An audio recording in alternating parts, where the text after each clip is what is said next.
In many ways, Mexico has been acting as a migrant filter for the US for at least a century.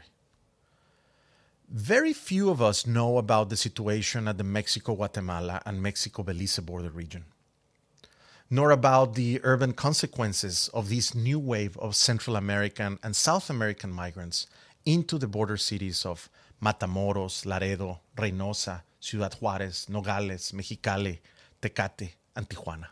The US and mainstream international media have ignored reporting about the catastrophic effects that this new migration wave is having south of the wall. Since the turn of the millennium, the influx of migrants from Guatemala, Honduras, and El Salvador started to be a serious problem for the Mexican government and its territories, both south and northern border.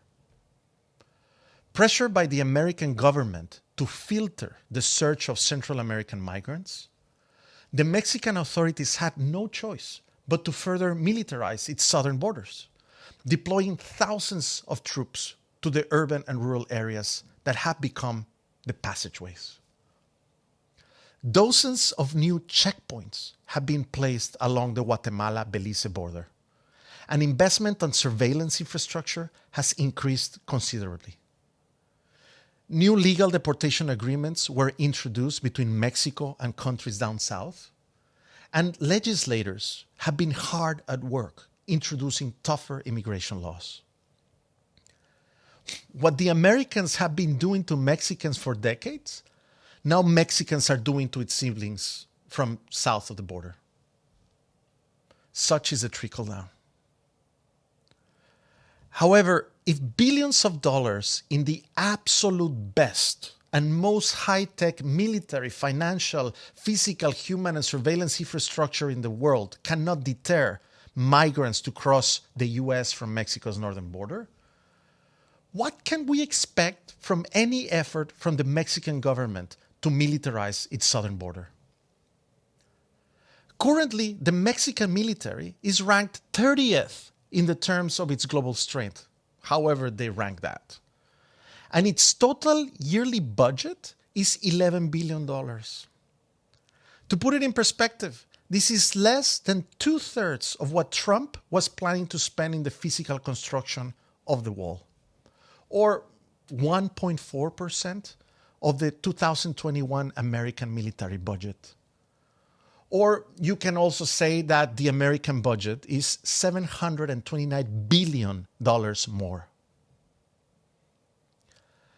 I think you can begin to read where my argument is going. President Biden has asked Mexico to do its part in resolving the migration crisis at the US-Mexico border.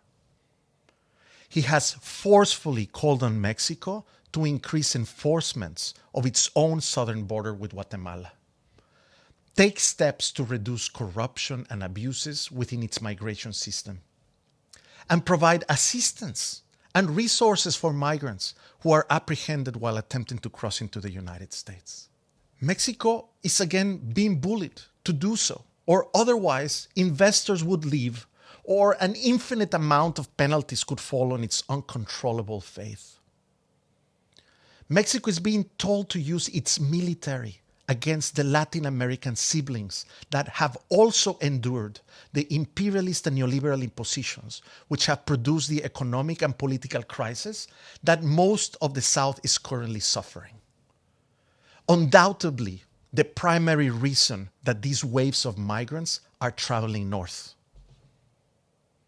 So now, apparently, Mexico has to buy high-tech surveillance equipment and use its military against them so the American capitalists can continue inflicting violence on its populations and plundering its natural resources, making everything fall further into poverty. Not only that, but now Mexico has to also absorb the costs of keeping them in the country, provide them shelter, education, health services, etc.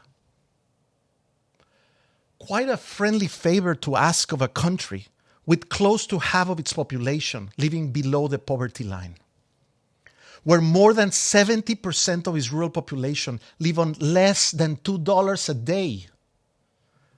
A country that struggles to properly service its own population, that is aghast with daily violence and capitalist-driven corruption. I seriously loathe to say this, but perhaps Donald Trump was right when he said, Mexicans will pay the wall.